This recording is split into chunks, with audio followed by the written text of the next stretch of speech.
Hey, I'm Todd, and I hope you're having a great day. I've been working with the SPL Big hardware for a long time, and I've seen a number of interesting reviews for both the hardware and the plugin, but not really anything too much in terms of comparison.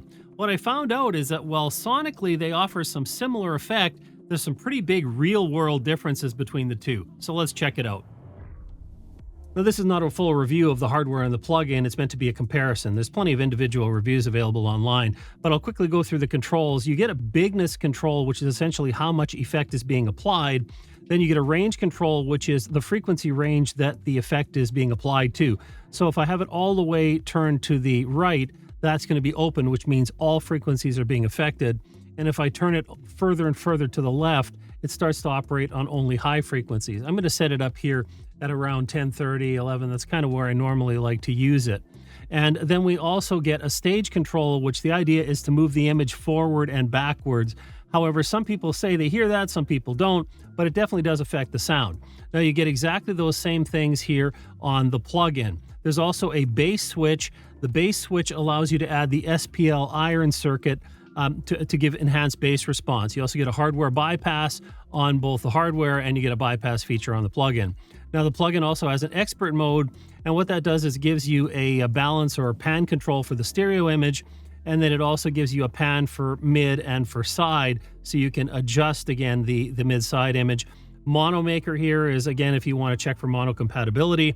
If you don't have monitoring, say a monitor controller with a mono check mode or otherwise, this will let you do it right in the plugin.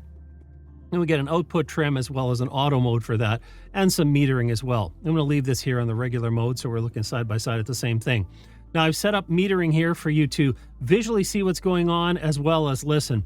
Metering on the top row here, I've got the loudness and then the mid-side levels for the hardware. Bottom row, I have the loudness and mid-side levels for the plugin. And at the top, there's going to be a spectrum here for both the mid and the side, and that'll be for what you're listening to. So let's start out and make sure they're sonically balanced, make sure we have every level the same.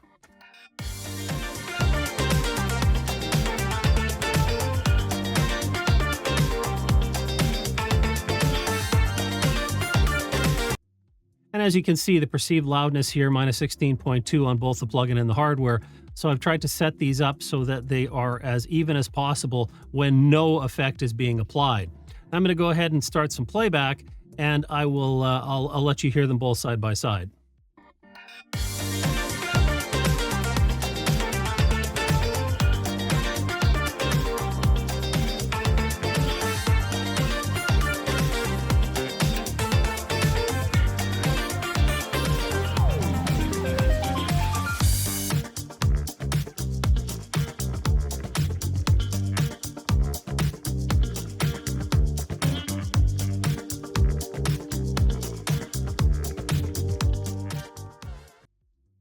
Now, an important thing to note aside from the sound is that you'll see the perceived loudness is actually different on the hardware and plugin once we start operating them. And again, I have the settings the same on each of these, but I'm getting more perceived loudness out of the hardware.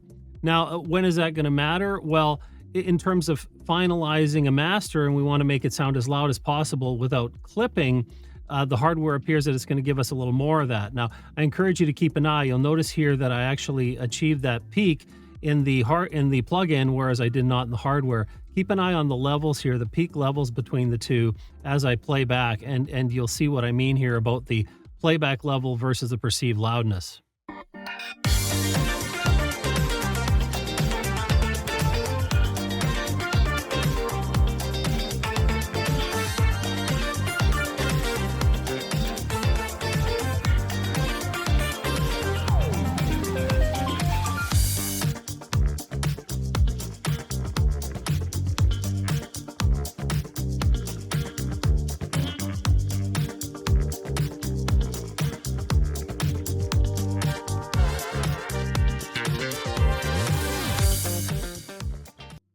So with these settings, the signal here in the mid was peaking about 1 to 2 higher than on the hardware side. And then we also had a considerable difference on the side signal as well. So just something to keep in mind. Now I'm just going to start some playback, and I'll just dial through the modes so you can hear the difference, if any, between the plugin and hardware sonically.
So let me know what you think in the comments below. For me, the takeaway is that sonically, both the hardware and plugin will do similar things. However, the hardware has an advantage in terms of perceived loudness versus signal level compared to the plugin.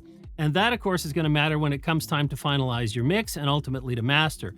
Now, plugins have always had the advantage of being able to be used in multiple instances, so we can strap them anywhere across our mix.